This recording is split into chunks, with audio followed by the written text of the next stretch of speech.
Olá pessoal, salve, salve, salve, com muita alegria, uma alegria renovada no coração, estamos de volta, abraçando a todos os nossos amigos do grupo da Fraternidade Espírita, Irmã Sheila, no módulo do estudo do Evangelho, a coordenação sempre amiga, generosa conosco, nos concedendo a honra, a oportunidade de vir aqui dialogar com vocês em torno dos temas que fazem parte da programática, especificamente no caso de vocês, do módulo do estudo do Evangelho, com os temas voltados para o Evangelho segundo o Espiritismo na sequência.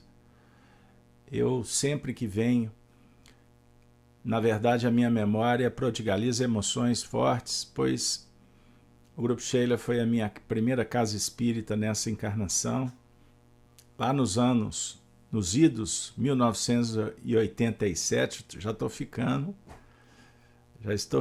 assim, um jornadeiro de algum tempo, hein? E nós tivemos a honra de trabalhar, de estudar nesses módulos, foram as nossas primeiras atividades de estudo. Depois eu assumi coordenação, trabalhei com diversas turmas, participei da reorganização dos programas, cheguei a fazer um dos programas que hoje ainda é trabalhado na casa, e depois nós tivemos a oportunidade de implantar o estudo sistematizado da doutrina no Grupo Sheila, e foi a primeira turma que estudou os textos do Novo Testamento, né, com essa roupagem do miudinho, lá se não me engano, no ano de 1992, 93, por aí. E para nós, estar com vocês sempre, então, representa voltar no tempo, para reaprender, para ressignificar. Pois bem, então eu abraço a todos que estão acompanhando esse grupo, aqueles outros que estão em outras turmas, mas que vieram trabalhar nessa tarde, né? Hoje, dia 11 de junho de 2022, e eu peço licença para a coordenação para depois disponibilizar esse vídeo no nosso canal do YouTube, da FEAC, né? Gênese Web, canal Espírita, e aqueles que quiserem assistir novamente, estará lá compondo o acervo de palestras. Pois bem, eu fico também muito agradecido por poder voltar os olhos e o coração para uma obra extraordinária.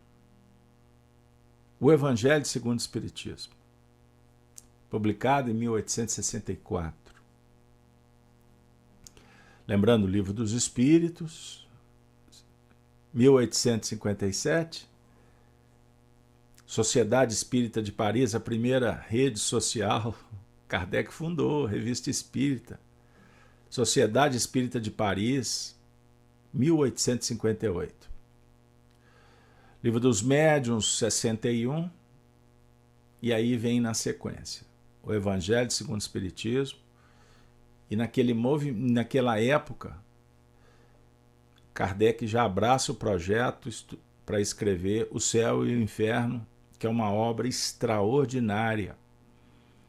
Posteriormente, o livro A Gênese concluiu o Pentateuco. Vale lembrar, antes de tratar do tema, que o Evangelho segundo o Espiritismo é um desdobramento da terceira parte do Livro dos Espíritos, intitulada As Leis Morais. É uma dinâmica de estudos em torno dos 10 mandamentos. A espiritualidade dá a direção, Kardec entendeu como código de leis morais. E hoje, com uma visão da ciência, da psicologia profunda, que desdobra o Espiritismo em uma nova linguagem, código de leis morais que estão dentro do coração de todos. O que explica a questão 621. aonde está escrita a lei de Deus? É o código moral. Qual é a resposta? A consciência. Então nós trabalhamos para fazer que aconteça isso na nossa vida. Mas, sob o ponto de vista filosófico, histórico, nós encontramos na obra espírita, no Livro dos Espíritos, uma explicação extraordinária sobre o fundamento da teoria moral espírita, que é toda do Cristo, porque não existe proposta moral melhor. Então, o espiritismo sem evangelho, sem Jesus, é um corpo sem alma. Para você pode achar estranho eu falar isso, principalmente se você deu os primeiros passos no espiritismo no Grupo Sheila, que é uma casa referência, uma escola bendita, uma clínica de terapêutica sensacional e um laboratório de prática mediúnica e de atividades assistenciais. Então, evangelho no Grupo Sheila é uma bandeira desfraldada, mas não é assim em todos os centros espíritas. Não são todos os espíritas que adotam o estudo aprofundado do evangelho. Há setores do espiritismo que trabalham mais em nível filosófico ou da área da ciência metodológica do estudo mediúnico. Certo? É certo que todos reconhecem o Evangelho segundo o Espiritismo como a referência moral, porque Kardec escolhe algumas passagens do Novo Testamento, os aspectos morais, ele não se atém às questões históricas, detalhamentos que auxiliam no entendimento da exegese ou teológico, fenômenos mediúnicos. Não, especificamente ele vai tratar passagens para trazer o cunho moral, certo? Porque ele não tinha nem tempo para aprofundar, o que acabou se tornando uma tarefa de outros espíritas, encarnados ou desencarnados. Ponto. Quando Kardec tem uma narrativa no livro Obras Póstumas que conta um pouco da história, do momento em que Kardec é inspirado a se recolher. Ele foi para uma casa no campo e lá ele ficou um período sob a tutela do próprio Jesus, do Cristo, porque ele precisava de estar isolado para que não houvesse qualquer interferência na organização desse livro. Porque foram várias mensagens esparsas que ele escolheu, repito, por inspiração, para formar esse livro. E vocês vão observar que o Evangelho segundo o Espiritismo ele tem, em toda a introdução de cada capítulo, uma passagem do Evangelho de Jesus, comentários de Kardec e muitas mensagens dos Espíritos comentando exatamente esses trechos do Novo Testamento. Se a gente observar, Kardec comenta, ele apresenta alguns pontos da teoria espírita, mas ele deixa muito espaço para os espíritos falarem. Isso é muito importante e tem aqui um fundamento filosófico, tem uma explicação. Já em outros livros, por exemplo, a Gênese, Kardec praticamente escreve o livro todo. Tem mensagens? Tem. Ele comenta-as? Sim. Mas vocês vão encontrar o professor ali. Certo? No Livro dos Espíritos, muitas perguntas foi ele que fez, outras não. Resposta dos Espíritos. Tudo bem. É apenas uma abordagem histórica que abre o nosso encontro, porque é a minha obrigação, de uma certa forma, fazer um recorte histórico para a gente entender um pouco do que acontecia, como as coisas se desenvolveram. Porque senão, se a gente não estuda a história, a gente fica na narrativa e diz amém. como acontece nos dias de hoje. Tem muitas histórias que a gente tratou como verdadeiras e hoje está começando a descobrir que não foi muito bem assim. Então o Espiritismo, como ensina Kardec, é uma doutrina a ser estudada e é um estudo sério. Introdução do Livro dos Espíritos. Estudo sério não é o estudo carrancudo. Não. Estudo sério é caracterizado pela continuidade que se lhe dá.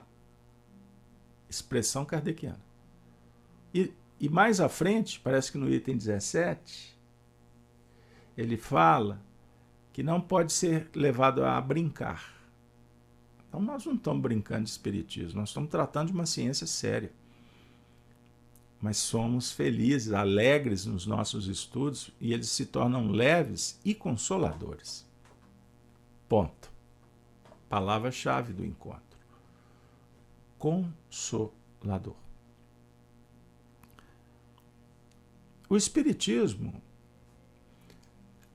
no início do século XX, era muito divulgado como um paracleto. O que significa paracleto? Depois foi substituída por consolador. O paracleto, o espírito de verdade, é o mesmo que dizer aquele que cuida, que protege, que advoga, que trabalha em prol. A palavra consolador, aqui no Brasil, ela ficou em destaque face ao cenário que o Espiritismo encontrou muito espaço. Em França, no início da codificação, o ambiente intelectualizado. Eram os intelectuais que debatiam o assunto. Naturalmente, com a divulgação, a revista espírita, essa rede social que eu me referi, que Kardec recebia mensagens, comentava, publicava artigos, dava espaço para as pessoas. Era um ambiente pautado na liberdade verdadeira, não tinha censura, não. Democracia. Democracia. Espaço. Inclusivo, plural. Um dia nós vamos ter no mundo um ambiente democrático. Ainda vai demorar milênios. Embora essa palavra está na boca de muitos. Entendam bem. O Evangelho é um ambiente de debate. É um ambiente de ideias. Por quê? É um processo terapêutico de acolhimento amoroso. Aí Kardec entendeu isso com muita clareza. E o Espiritismo, como eu estava falando, ele tomou essa conotação de ser consolador. Inspirado, inclusive, por esse capítulo que nós estamos referindo. Estamos trazendo. O Cristo Consolador. Então nós vamos passar os olhos, nós vamos transitar no Sermão do Monte e vamos encontrar um movimento de puro acolhimento fraterno. Bem-aventurados, bem-aventurados, bem-aventurados. Os que sofrem, que têm sede de justiça. Compreendamos. Como Jesus vem ao mundo para cuidar. Porque o amor, ele se expressa através das virtudes. Então, quando alguém te perguntar o que é amor, nós vamos ter muitos conceitos. Amar o próximo como a si mesmo, que vocês vão estudar no Evangelho segundo o Espiritismo, vocês vão encontrar, por exemplo, uma definição. O amor é uma chama sagrada. Uma das mais poéticas e profundas. Forte. Uma chama sagrada. Uma chama. O que é a chama? Não é a expressão da combustão? Não tem a ver com a força interior? Então, quando alguém diz assim, o amor é um sentimento, tá certo? Sim. O amor é um projeto, tá certo? Sim. O amor é virtude. Sim. Aliás, o amor é a essência de todas as virtudes.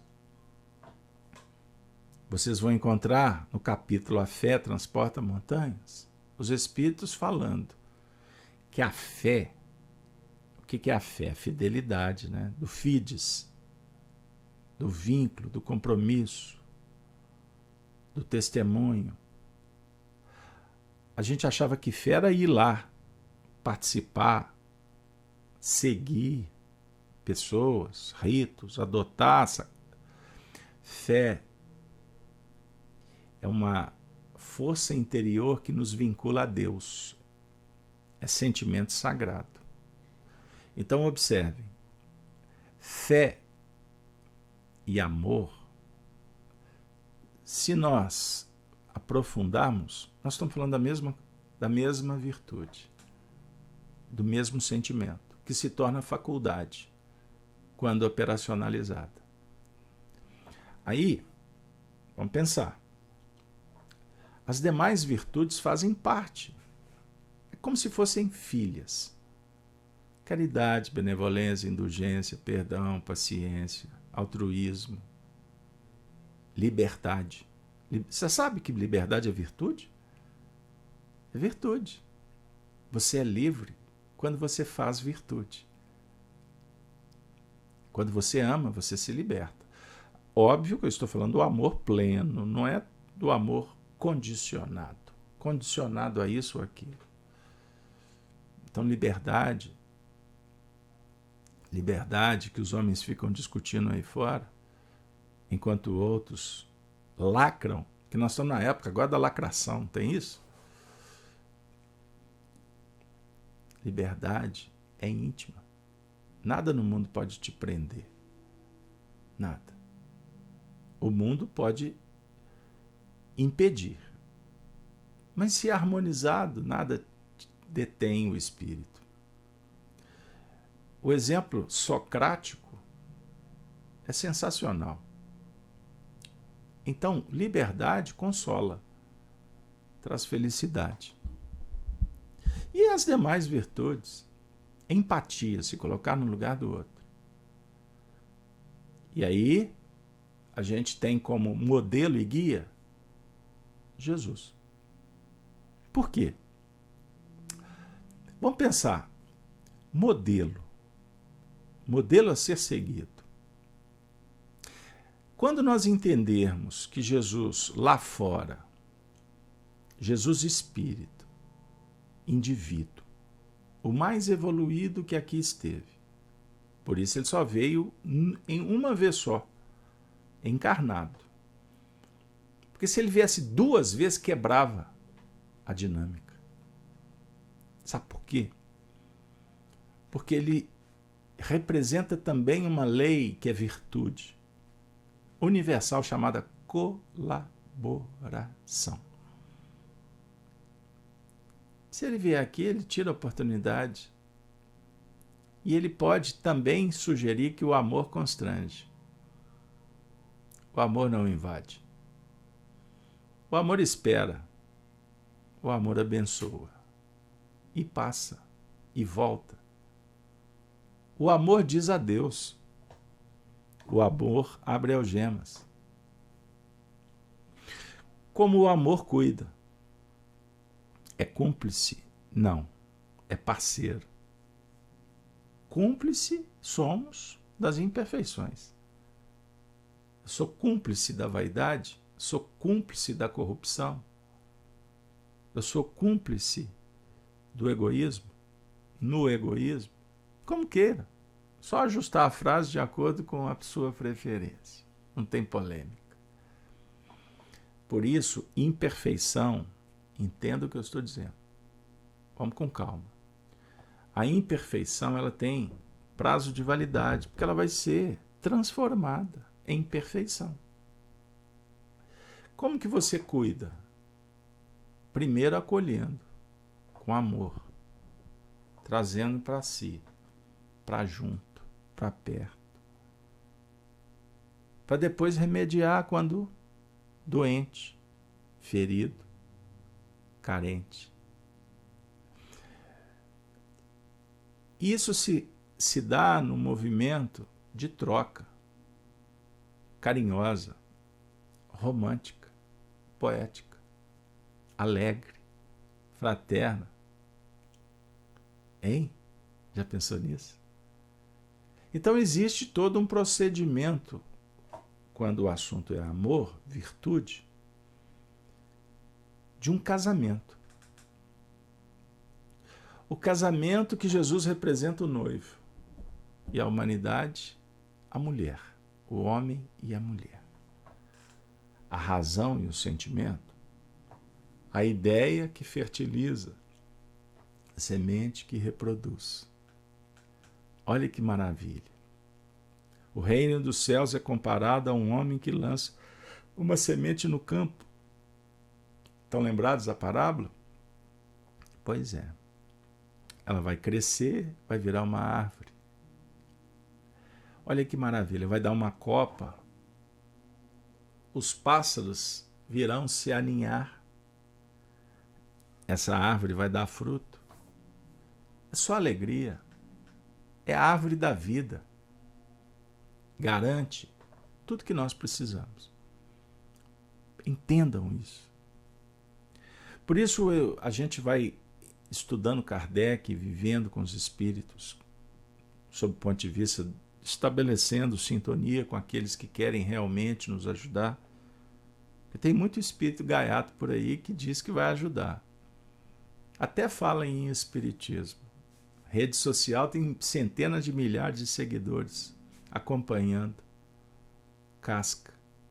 Falso profeta. Falso profetismo. Então não se engane com as más conversações, porque elas corrompem costumes. E as imagens costumam enganar. Costumam enganar. Não por muito tempo. Porque à medida em que você estudar e que você potencializar ainda mais a sua sensibilidade mediúnica,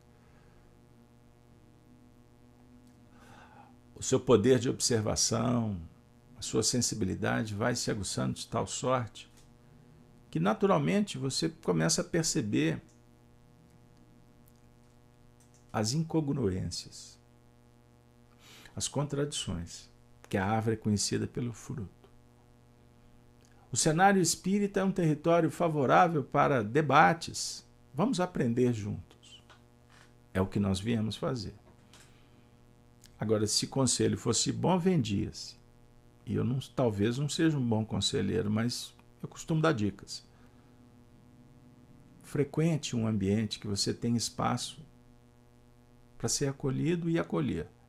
Conversar e aprender sobre o ponto de vista da nobreza espiritual, do caráter, do equilíbrio, de uma boa conversação, como agora nós estamos fazendo, embora vocês estão mais me ouvindo. Porque a metodologia do trabalho ainda não favoreceu para que formasse um grupo de debates, mas vai vir na sequência. E é aí que você realmente vai aprender. Então, primeiro a gente recebe um banho de loja, muita informação, sendo que nós vamos reter muito poucas. Se você não correr atrás, ler, estudar e daqui a pouco falar, porque é a palavra que fixa. É isso aí.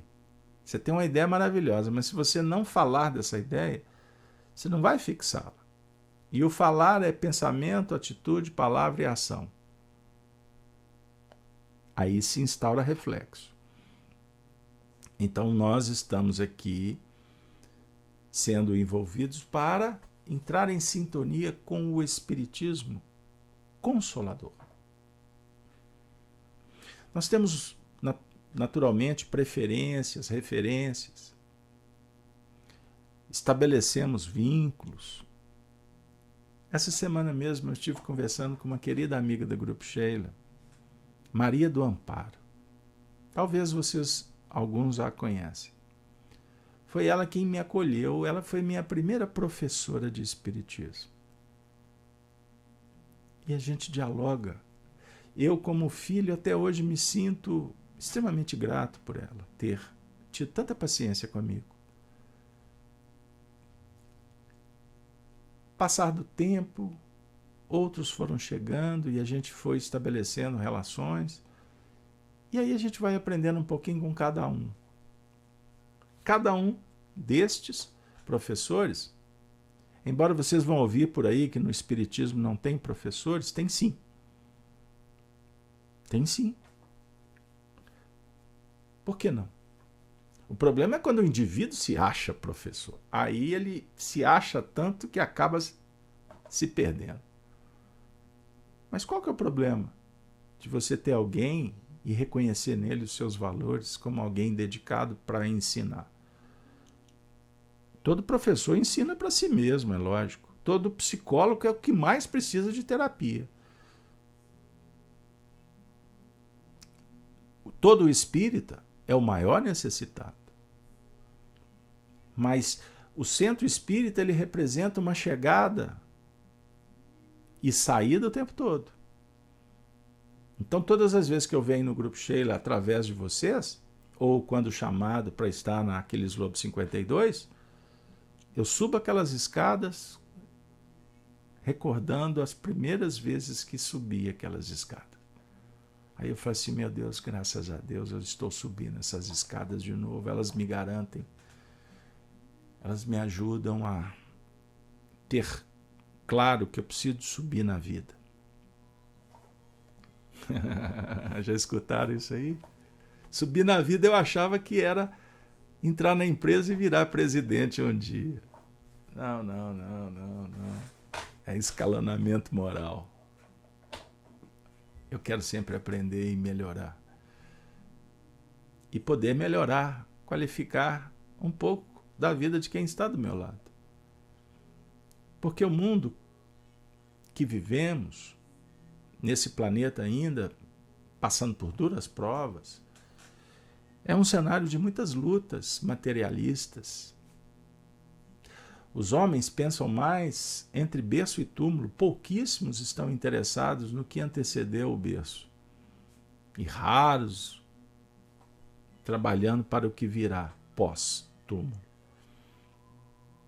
É a realidade. Como afirma um filósofo, não vou citá-lo para não gerar qualquer dissonância, porque no mundo atual até isso você tem que ter cuidado, né? Nós não somos livres para expressar pensamentos, porque existe uma turma que adora a polêmica. É porque estão dissociados deles mesmos. Devemos orar, respeitá-los, mas você não pode fechar os olhos para aqueles que caminham no mundo irritados, brigando no trânsito, nas redes sociais, gastando seu tempo com coisas que para eles é melhor do mundo, mas constata-se claramente que são discussões de sexo dos anjos e depois todos os anjos se tornam demônios. No gueto das expiações do arrependimento, da morte, da doença, até do suicídio, das obsessões. Mas vejam bem o que eu vou dizer. O encontro com Cristo, o movimento espiritista consolador, ele ganha em qualidade, em profundidade, em elasticidade, porque é a caridade que alimenta. O amor, caridade faceta do amor, só para relembrar. O amor é o alimento das almas. E foi Jesus quem disse, eu sou o pão da vida. Os vossos pais, ele falando para o intelectual da época, para os fariseus. Foi um dos discursos mais duros. Vossos pais comeram do maná do deserto e morreram. Eu sou o pão que representa a vida. Imagine que na cabeça deles, que presunção você Você está falando dos profetas, dos nossos pais? Você está falando de Abraão? Você está falando da doutrina? Você está falando de Moisés? Quem és tu? O povo não entendeu. Bulufas, como dizia Arnaldo Rocha. Quando os nossos pais, na verdade, são as nossas personas, personalidades e subpersonalidades que foram tecidas por nós mesmos, focadas, apoiadas, alimentadas na ilusão, elas morrem, elas perdem o efeito, elas caem. Todas as máscaras caem. Por isso Jesus dissera: nada que está oculto permanecerá oculto. Então cuidado, porque teses, defesas, doutrinas, muitas que indivíduos dão a vida por ela, amanhã costuma ser um movimento de muita decepção. Então todo idealismo precisa de ser tratado com muito cuidado. O cristão é idealista? Sob o ponto de vista do cristianismo materializado no mundo? Sim. Mas o cristão que é seguidor real, verdadeiro de Jesus, guarda as palavras dele. Foi ele quem falou. Os meus discípulos são reconhecidos por guardarem a minha palavra, e a minha palavra é vida eterna. Guardar a palavra, honrar-lhe a memória, não é idealismo. É expressão da essência espiritual que vai favorecendo para que a gente sinta bem-estar, para que a gente tenha momentos felizes e no conjunto da obra sermos um dia felizes, porque agora é utópico. Hoje vi um vídeo de um poeta, um filósofo brasileiro, falando que a felicidade não está nas grandes coisas, e sim nos gestos mais simples, nas coisas mais insignificantes é que você realmente encontra felicidade. E tem muito sentido o que ele falou. Só que a gente gera uma expectativa porque a gente compara a felicidade aos louros do mundo. As conquistas que envolvem números, pessoas, tempo. Tem uma música na década de 70 que diz assim: felicidade não existe, o que existe na vida são momentos felizes. Esses momentos felizes é que realmente nos inspiram, poetizam, encantam, inebriam, e aí a gente sai para percorrer um mundo de muitas dificuldades, porque a trajetória é complexa. Qual trajetória? Todos os caminhos levam a Roma. Isso a gente falava na antiguidade. Até hoje. Todos os caminhos levam a Roma. Mas só existe um caminho que vai nos levar à felicidade. Isso é extremamente consolador. Esse amor puro. Qual o caminho? Qual o caminho?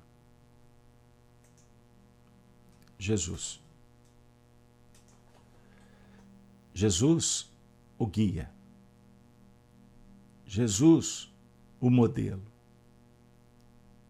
Jesus de fora, como eu estava falando lá e interrompi. O governador, ele tem um papel fundamental. Mas agora eu quero falar com vocês de outro Jesus. O Cristo. Porque a luz crística que está dentro de você, sob a inspiração do Cristo de Deus,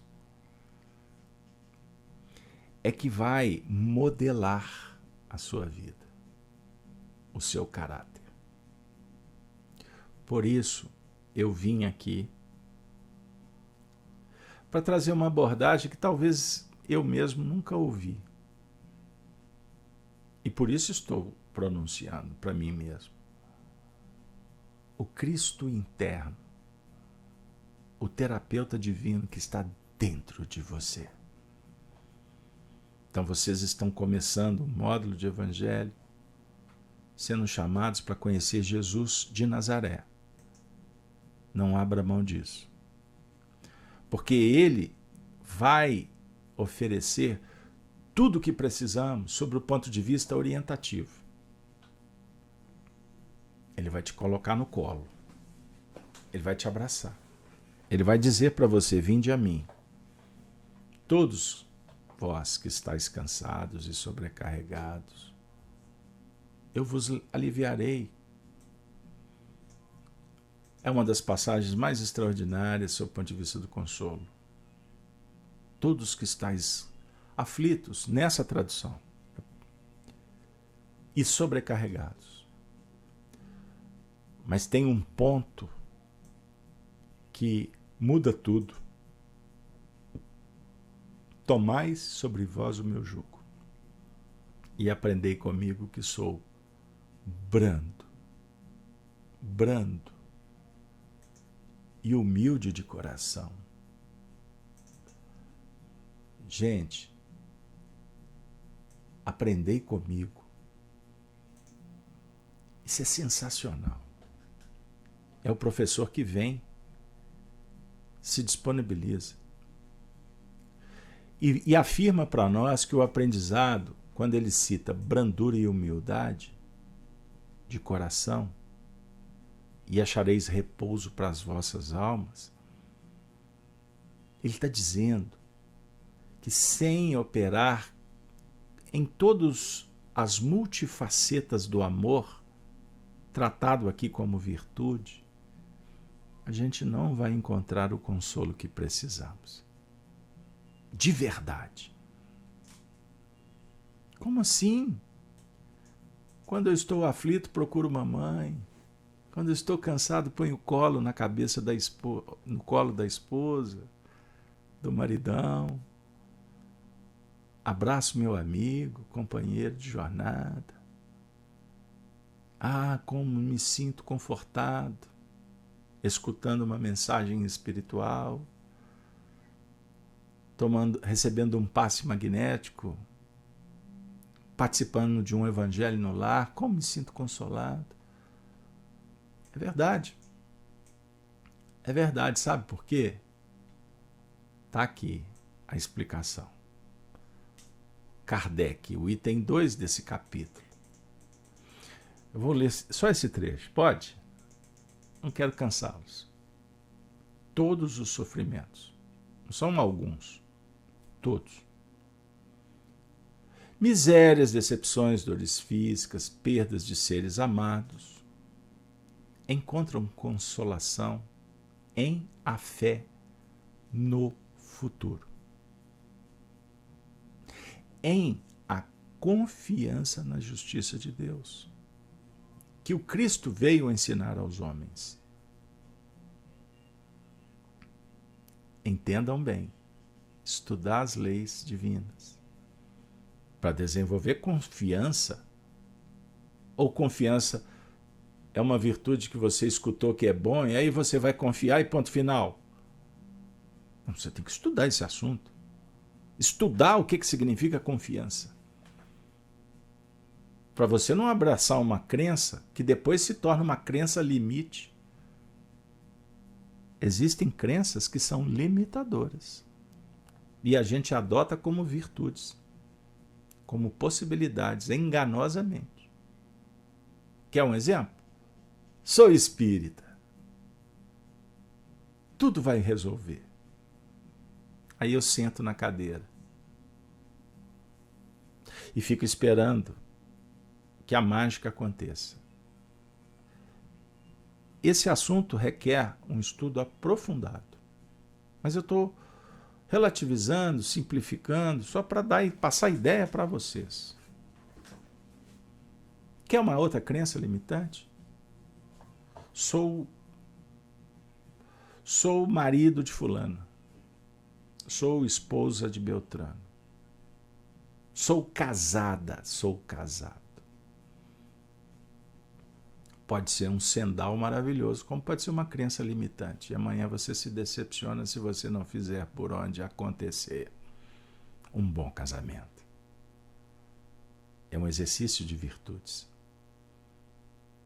Ou você prefere continuar ouvindo o mundo? Eu vi uma definição de uma pessoa famosa, já desencarnou. Ele disse assim, ao ser perguntado qual a definição de casamento. Casamento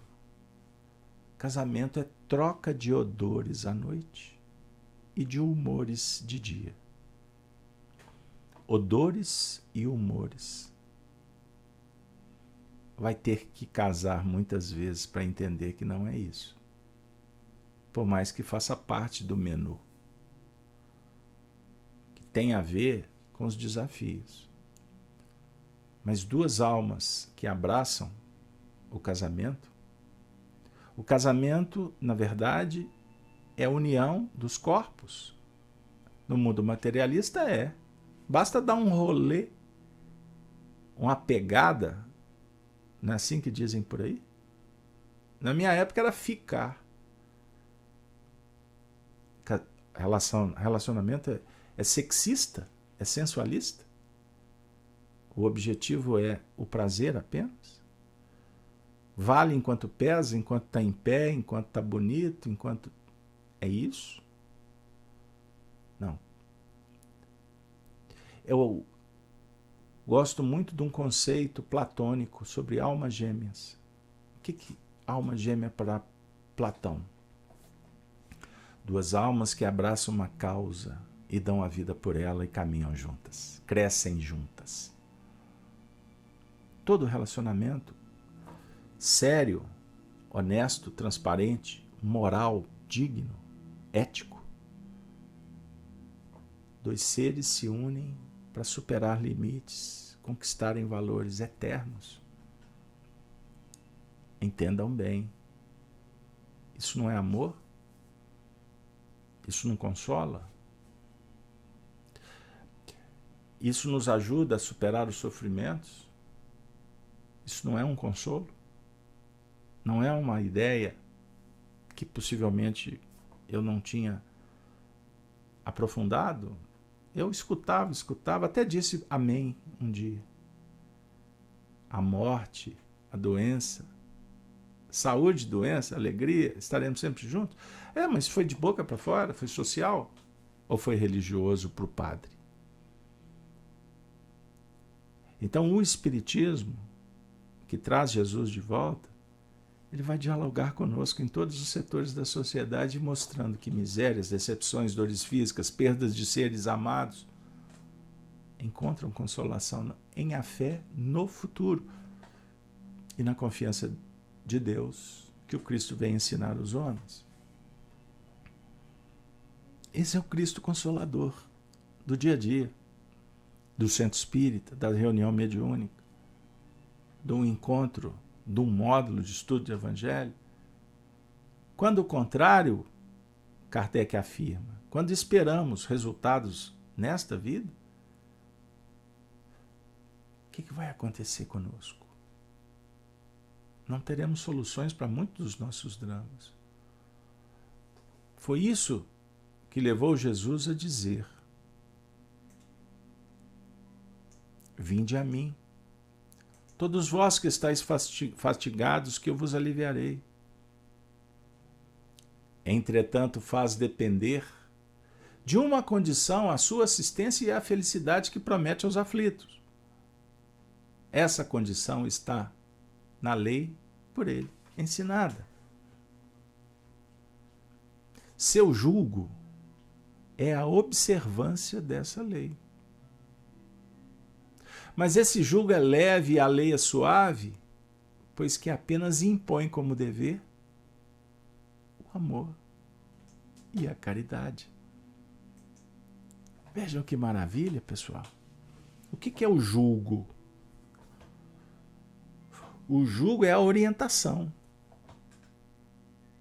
O jugo é a dica para observarmos e agir como tal. Observar o quê?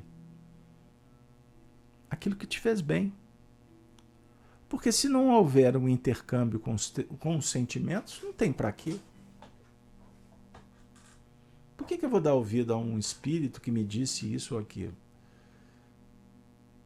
Por que eu vou seguir? Não, porque alguma coisa me fala que é bom. O que é alguma coisa? Intuição? Não sei. É uma voz interior.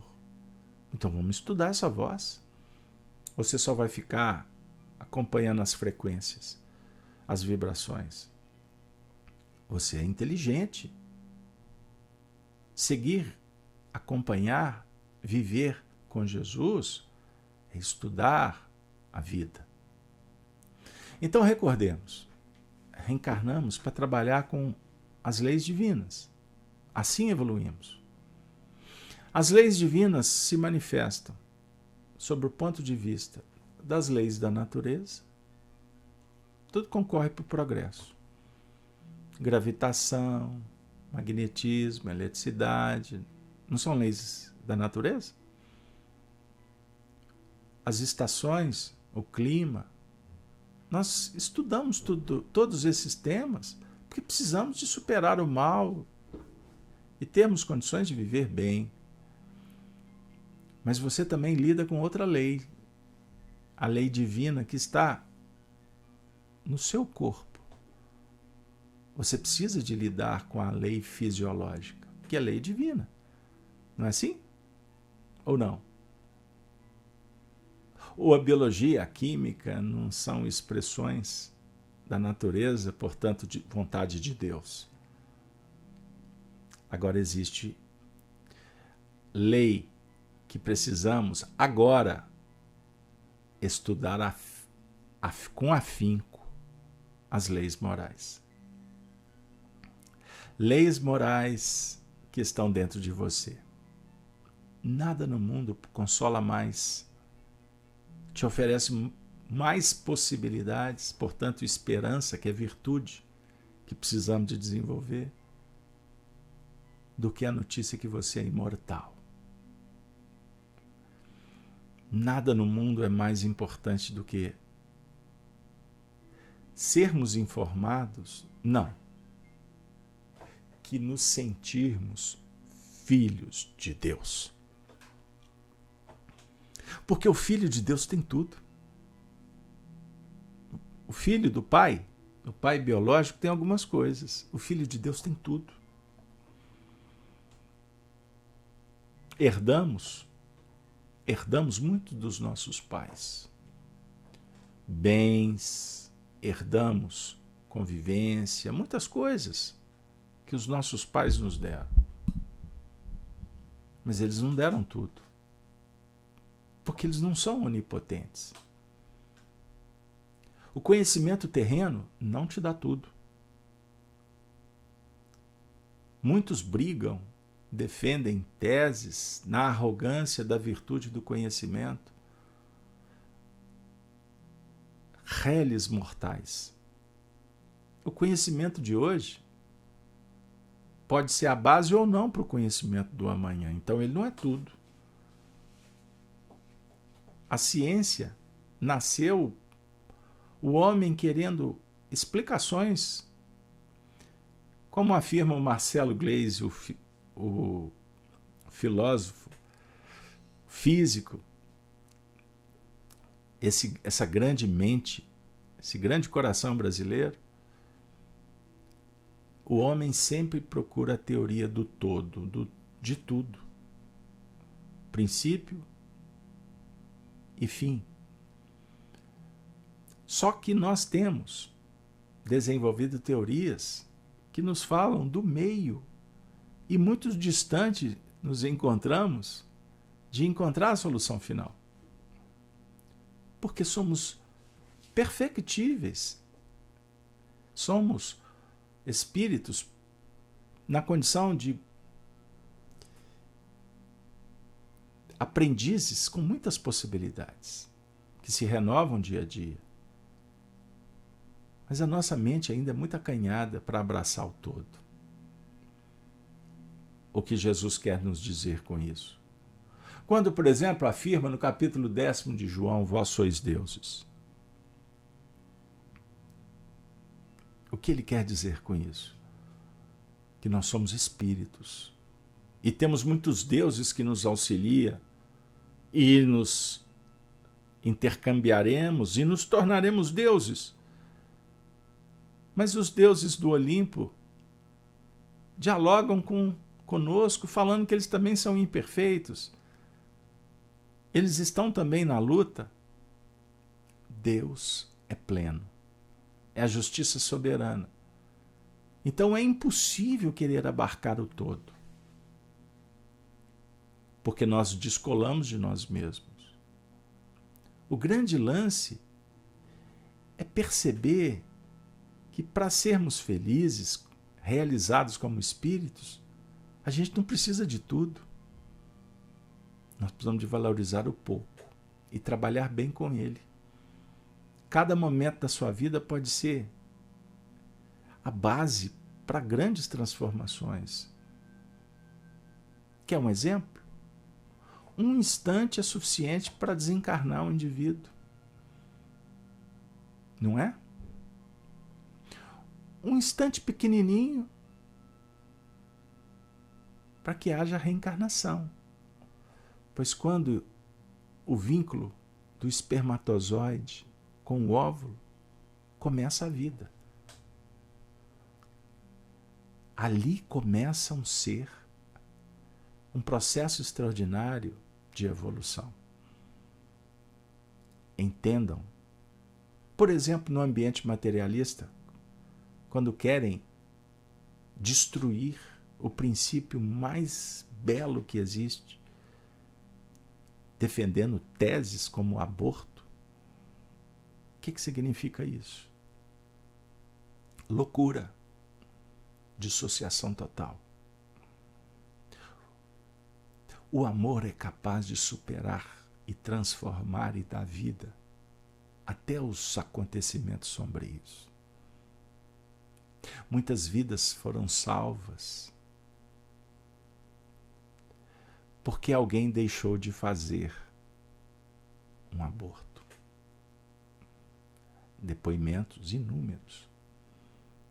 Então eu, sem planejar, não estava no script, estou dando um exemplo do que o amor é capaz de superar aflições, dissonâncias, sofrimentos. Porque, na verdade, a força interior, o modelo sensacional, extraordinário, perfeito, está dentro de você. O Cristo interno. Que Jesus, com todo carinho, com todo afeto, com a sua conduta sempre terapêutica, veio dizer. Então, quando ele propõe ensinos e deu exemplo, ele está afirmando que, à medida em que você, eu, todos, fizermos um pouquinho do que ele está dizendo, nós vamos conseguir resolver. Nós vamos conseguir ajustar, reparar, salvar, ressurgir dos mortos. Esta é a ressurreição extraordinária. O espírito não morre, o espírito é eterno.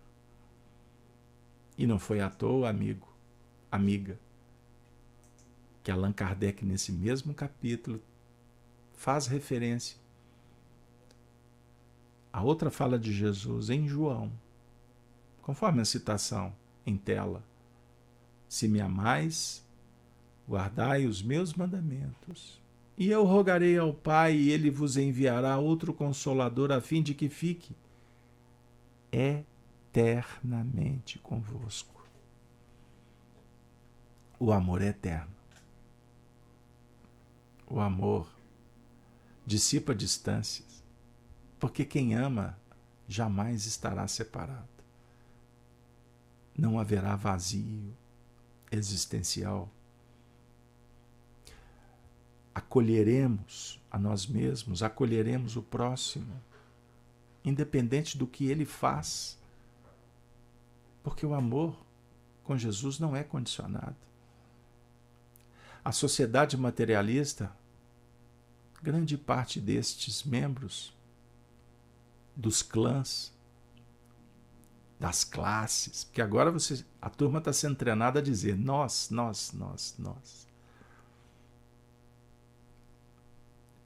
Eles gostam do que você faz, se você fizer o que propõe.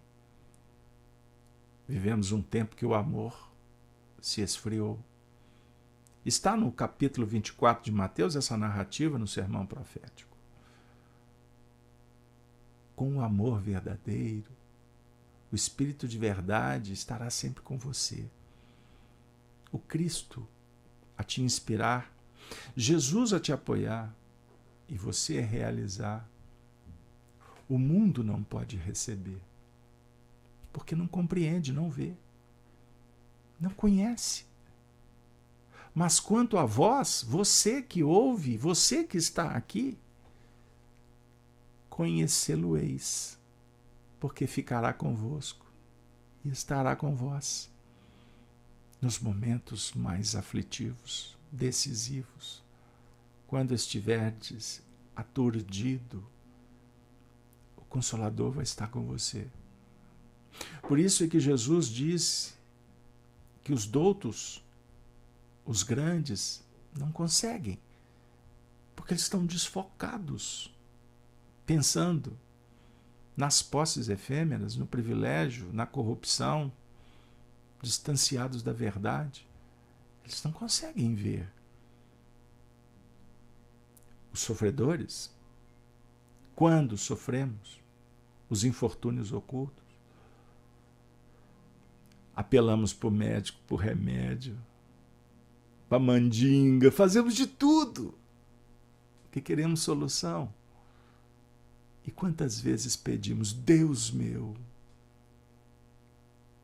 e o Senhor nos concede, nos deu, concederá as bênçãos, porque Ele não abandona. O Espiritismo veio ao mundo para ajudar a humanidade a recordar as palavras do Mestre e dizendo muito mais. Minha amiga, meu amigo, vem à minha memória o médium Francisco Cândido Xavier, que se tornou o médium dos sofredores. E Chico sempre se colocou do lado deles, com empatia, com amizade, com respeito. Ele não julgava ninguém, mas ele se colocava a serviço de Jesus, para que Jesus pudesse falar para todos, trazendo a notícia da imortalidade e da esperança. Quantas mães consoladas, aquelas que viram seus filhos partindo, e Chico chegava perto, colocava no colo e dizia, tenha fé, minha irmã. Mas ele chorava com elas, ele compartilhava das dores, ele fazia um movimento de acolhimento e trazia Jesus nas palavras, mas nos gestos. É o consolo que o Espiritismo pode dar para aquela alma que descobriu que vai desencarnar, que não tem solução. O Espiritismo vem dizer que a vida prossegue. O Espiritismo apresenta os seres que do além-túmulo vêm recebê-la. O Espiritismo dialoga com os médiuns aturdidos da vida, que veem espíritos e não sabem o que fazer. O Espiritismo terapeutiza. Quantos dramas que a ciência humana não consegue? Como o Espiritismo se torna orientador para que os homens procurem a ciência humana quando delas precisam, pois são manifestações de Deus na vida. para ajudar, para consolar, para soerguer, para tratar, para esclarecer, para prevenir. É isso, minha amiga, meu amigo.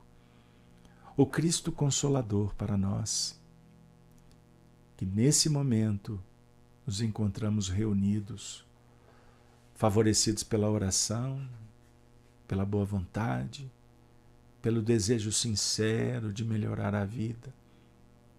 O Espiritismo veio dizer para vocês: chegou a hora. A hora é essa.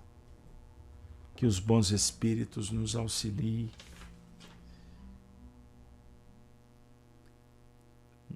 Rumo à era nova, como afirma Emmanuel. Nós, gotas pequeninas de inteligência no oceano da infinita sabedoria de Deus, partilhamos os lances aflitivos da terra traumatizada por angústias apocalípticas, em busca de paz e renovação, trabalhando pelo mundo melhor, na certeza de que permaneces conosco e de que, Jesus, como outrora, diante da tempestade, repetirás aos nossos ouvidos, tomados de inquietação: tende bom ânimo, sou eu,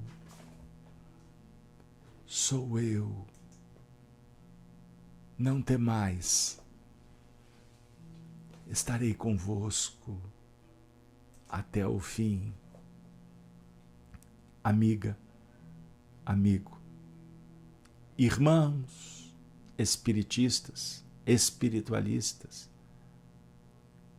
companheiros interessados em conhecer um pouquinho do que se trata essa doutrina dos espíritos, saibamos que chegou a hora, chegou o momento, a nova era da fraternidade, do amor, da elevação moral.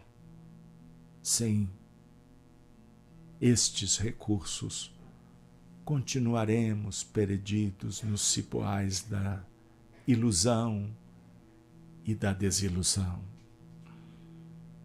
Vamos dar as mãos, pois juntos podemos muito mais. Que o Cristo nos irmane e que possamos viver em paz. A paz do Cristo Ele nos concede. Que a paz do Cristo seja em teu coração.